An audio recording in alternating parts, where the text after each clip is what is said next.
over the rainbow with dreams of better than life. There's nobody to save. I sit alone with my head through the sky. Yes, I'm wondering, never asking why. I just see inside, see inside. Hello, and welcome to the Mechanics of the Maya to Definition. And today we're going to look at single definition. About 4 out of every 10 beings have single definition. And though it is rather common in that sense, to see the configurations, to see the various kinds of single definitions, it's a real array. It's not always so obvious what that is. You can see somebody, for example, that only has 2 centers connected to each other and have 7 other centers that are open. They're a single definition. You can have those that have 3 and 4 and 5 and 6 and so on centers that are all connected to each other. This is single definition. Now, the whole thing about the nature of single definition is that, like everything else, there is the this and there's the that. The this part of it is that to have everything connected, whether it's 2 centers or, any combination of centers together, it means that inherently the being has everything working together. All of their, all of these very powerful themes and the nature of who they are operating consistently and are operating in connection with each other. It gives them a certain solidity. It gives them a certain sense of wholeness within themselves. One of the most common things that we have in design is the split definition, 2 parts, about 45% of humanity. And these beings are always looking to find the bridge in order to discover their wholeness. But a single definition has that within them. Their dilemma is not seeking within themselves some kind of bridge to bring them wholeness. Their dilemma is dealing with deeply powerful conditioning. You see, if you're a single definition, every center in your design that's white, every one of them that is not colored in, each and every one of these centers is a dominant conditioning field in your life. Dominant. So any of the open centers can take on a very powerful role in determining the way in which you are going to operate as a being. Think about what human design is really about. Human design starts with the obvious that we are a binary consciousness. You look at a human design calculation, you see that there are 2 different calculations. One that is related to the personality consciousness and who you think you are, and one that's related to the vehicle, the body, and your biogenetic inheritance. What human design does is that it shifts the responsibility for making decisions in your life away from your personality consciousness, away from your mind, and to your body. When you discover whatever your type happens to be and whatever your authority happens to be, what you're entering into is a process in which the way in which you align your life, the decision making that you make, the movement that you make, this is being done by your body. This is one of the most important things to grasp about the dilemma of what we are. We have very fertile minds. We have good minds. But our minds are so easily overwhelmed by conditioning. Think about the conditioning that is there in the body graph. Around 70% of humanity have an undefined heart center. That is, the heart center is open, it's white. Now, every single center that is undefined has a strategy.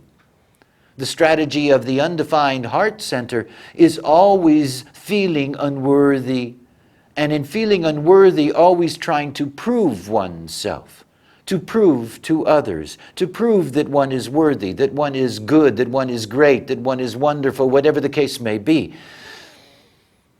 This is an enormous trap. So the single definition that has an open heart center automatically is dealing with a very powerful force that's trying to get its mind to make decisions. somebody comes up to that single definition and says to them, I need you to do this for me. And it's not a thing that you want to do. It's not a thing that you would like to do. It's not a thing that you would naturally do. And you've got an undefined heart center and your mind says, oh, we have to do this.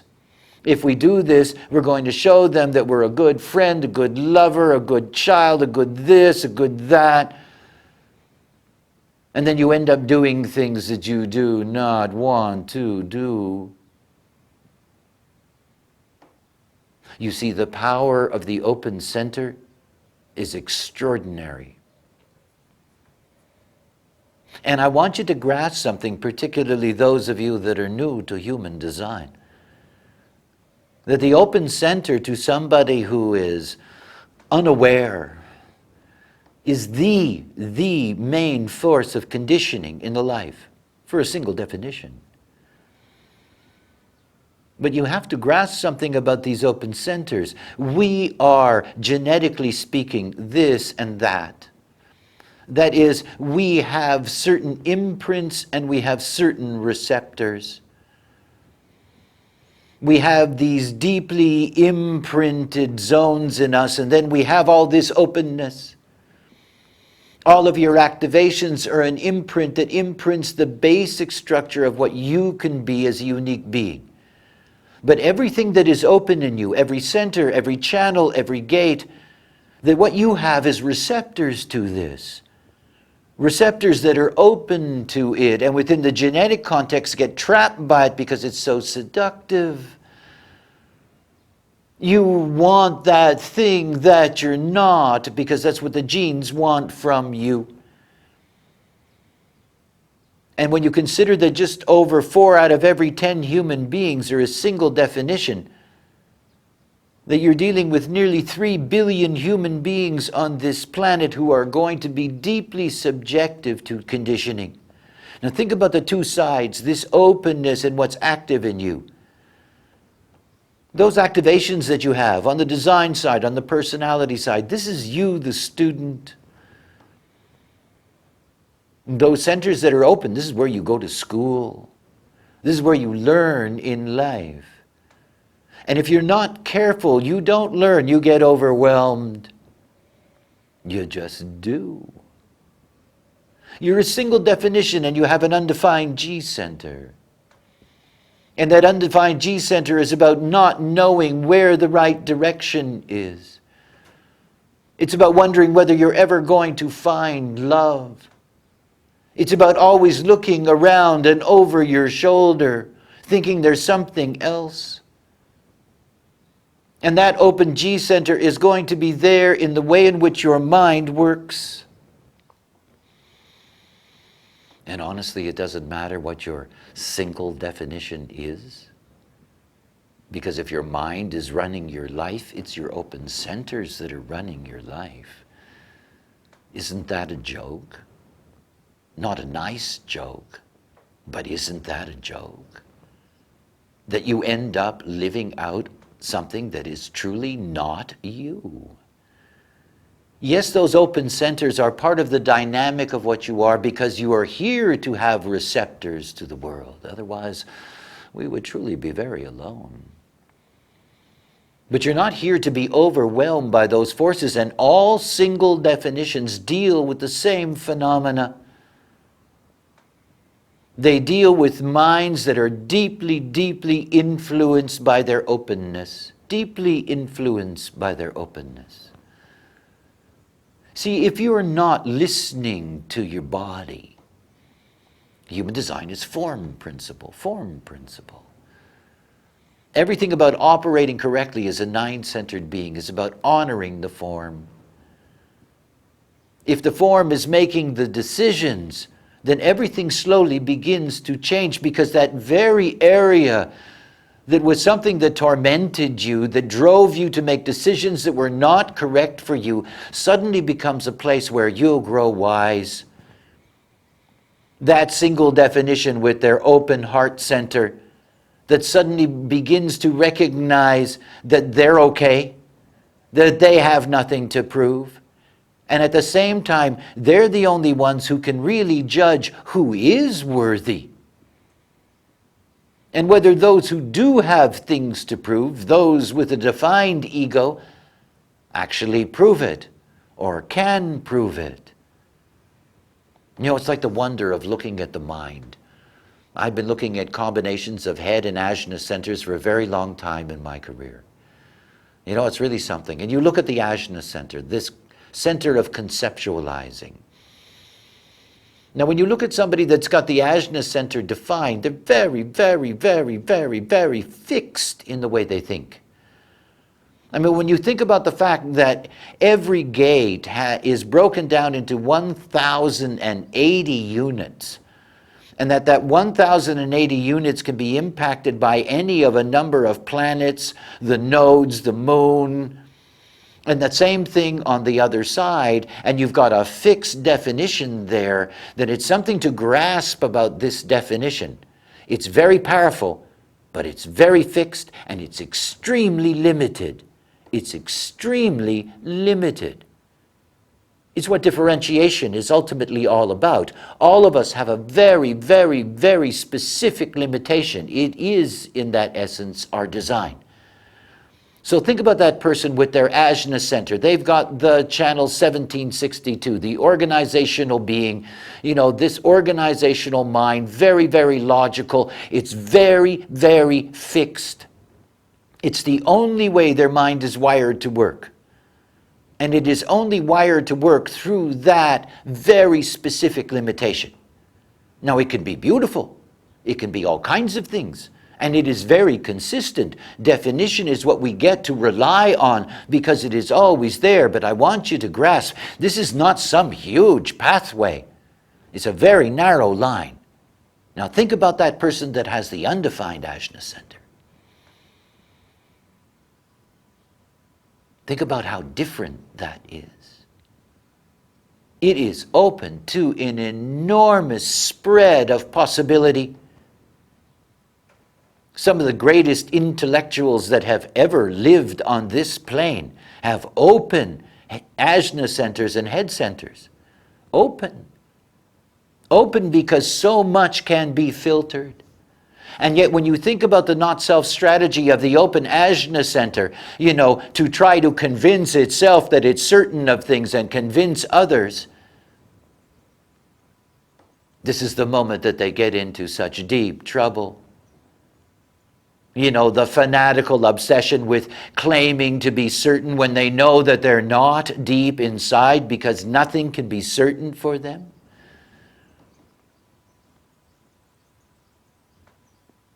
You see, for those beings that have single definition, their whole life is about a conflict with their mind. A conflict with their mind trying to get them to do things that have nothing to do with who they are. Nothing to do with who they are. Nothing. Think about the single definition and they have an undefined emotional center. Open solar plex system, open emotional system. The not-self strategy of the open solar plex system is to avoid confrontation and truth. So you think about that single definition. You know, and there is something in front of them, and they know it's in front of them, and their mind says to them, never mind, you know, we don't have to deal with this. The open solar plex system can end up lying so much that the being loses all connection with reality.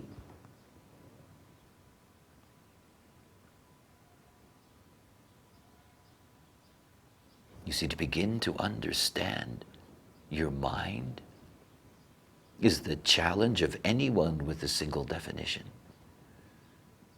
I mean, yes, it is something for everyone in that sense to grasp. The mind is a measuring machine. It's really good at measuring. It's a delight at measuring. But it's not designed for the deciding. It isn't. It's for probing and for research. Because ultimately everything about mind, everything about our personalities is ultimately about our communication with the other. the expression of what is called outer authority, the expression of one's unique perception. Mind isn't about deciding whether or not you should go somewhere, be with somebody, do something. It isn't. That's no easy trap to get out of. And you can't get out of it intellectually. You cannot control mind with mind. It doesn't work that way. You can't nod your head to all of this and say, gee, I understand, and at the same time realize, See, if you have a single definition, the most important thing that you can do is look at your open centers. Look at them. It's very simple keynotes related to each of these open centers. It's not self-strategies. Very simple. And yet there are things that are there that you can see immediately the way you were pushed and pulled. You're a single definition and you have an undefined sacral. You simply don't know when enough is enough. You don't know when to quit. You don't know when to stop. So your mind is always saying to you, come on, let's keep on going. Come on, let's keep on going until you drop from exhaustion and you're not a generator. Oh, how easy it is for your mind to take over your life, and it has nothing to do with you. I mean, this is the joke. You have to see the joke. It's not your definition that's doing that to you. Your definition is sitting there waiting for you to trust it, because that's you. But human beings are just simply lost in all of that openness and its constant propaganda. You can't do this, you got to do that. You can't do this, you got to do that. And it's just rooted in your openness. It isn't anything else. And you see, you can unmask that demon, because the moment that you're relying on your strategy and authority, you can see it. And you don't have to follow it. You can learn to see that that's not what you're about. That you don't have to be that other thing. That you can learn to be you. The greatest challenge in a human being's life is to love themselves. There's no greater challenge. When you see the way in which human beings are controlled by conditioning and how conditioning distorts their life and moves them away from who they are, that affects everything, their psychology, their well-being, their decisions in life. It's not your mind that's here to decide those things that are going to be with you for the rest of your life, what you do, who you're with. You trust your mind for that, and you live with all of its dilemmas for the rest of your life. You never get to live out who you are. You never get to discover the power that is inherent in you as a single definition. There is this extraordinary ability, once you're there, once you've got it, to really be able to live out that uniqueness. It's not about needing somebody else to make a bridge for you. You see, the single definitions, they are here by design to stand alone. Alone. They can always stand alone. Always. As a matter of fact, only when they feel good in their standing alone are they ready, to embrace whatever their design pulls them towards. But you see all that openness all around you? If you're a single definition, you look at that openness. Look at it. Look at what it does to you. Because this is not something that you're going to say, oh, that's not me. Of course it's you. It's the way in which you've been influenced from the outside. It's the influence of everything but you. See, the whole thing about human beings is that they are born and trained to accept authority from others. It's always about the same thing. This is not what we're about. It's not what it is to be us. We are here to operate out of our own authority. That authority cannot come from your mind because your mind doesn't care about you. It cares about it. It cares about all those forces inside of it that are saying, we got to do this, we got to do that, we got to control this, we got to control that.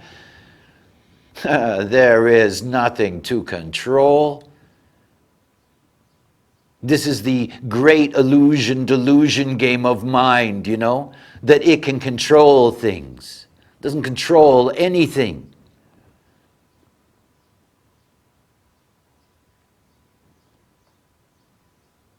Just that sense of power that it has, that it's in control, is all rooted in those things deep inside of you that are open, that are going, what's that, what's that, what's that? You have to understand the genetic trap and not to take it personally. In order for a species to survive, they have to procreate through difference, different things coming together, ensure the vitality of the gene pool. You don't bond with, blood relatives. So everything about our design is, ooh, that's different. Ooh, that's different. Constantly being pulled towards it. Yet out of this very simple mechanic that is so ancient, it's billions of years old. This ancient mechanic, you get all these layers on top that become deep psychological trips. And there's your mind running off, chasing after something that is different, that has nothing to do with what's good for you. Nothing. You don't want to wake up in the middle of your life realizing that you were doing all kinds of things that you never, ever wanted to do. And have to deal with that and the consequences of that. You don't. Your mind can't tell you what's right for you. It will never do that. It's like watching a sporting event. Your mind is there to do color, It's there to add the little bits and pieces of information as it observes what's going on in your process. Interesting stuff. Mind is good. But not stuff where your mind is saying to you, and because of this thought, now we're going to take action. No. See, that's not what mind is for. That's why human design is rooted in strategy and authority. It can't come out of your mind. Think about what definition is. I described the narrowness and the fixedness of this line. But understand something about that definition.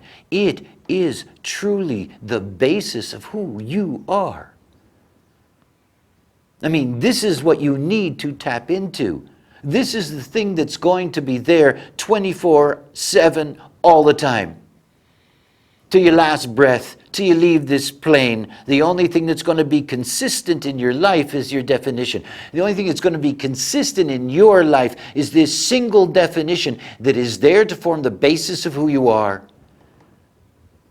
If you live that, you live your life. And the rest becomes entertainment. With an open ego, watching somebody pretend, that they're trying to be worthy, it becomes something deeply visible, sad as well. You see the wisdom that comes out of an open center. I have an open emotional system. I have an open sacral. I have a totally open sacral, no activations. I understand both sides of that, and I'm a single definition. But the things that I have learned now, what I have been able to experience from an objective perspective of the emotional wave, the sacral energy, it has been the most fantastic learning experience of my life. And I know how deeply that openness distorted my life before I had my experience, before the knowledge, before living it. You see, for the single definition, you look at your open centers, look at them deeply. catch those keynotes and then watch your movie. Because you'll see it soon enough.